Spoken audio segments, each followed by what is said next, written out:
Di transport pasif yang kedua adalah osmosis. Jadi osmosis itu pengertiannya perpindahan molekul pelarut.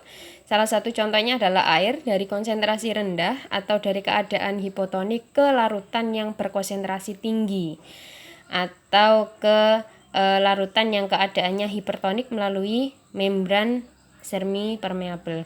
Nah, untuk peristiwa osmosis itu bisa mengakibatkan yang namanya kerusakan sel. Nah, kerusakan sel itu dapat terjadi karena peristiwa yang namanya endosmosis sama eksosmosis.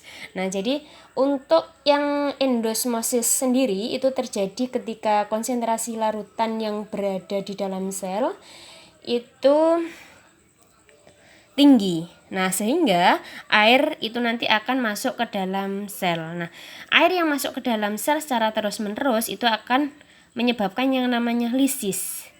Membran plasmanya mengalami kerobekan. Sedangkan untuk yang peristiwa eksosmosis itu dapat terjadi ketika konsentrasi larutan di luar selnya itu tinggi sehingga air yang ada di dalam sel itu akan keluar. Nah,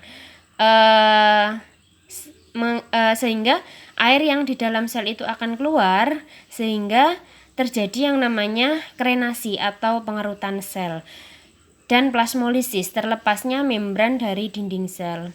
Untuk krenasi atau pengerutan sel itu khusus terjadi di sel hewan, sedangkan untuk yang plasmolisis atau terlepasnya membran dari dinding sel itu khusus kita temukan di sel tumbuhan.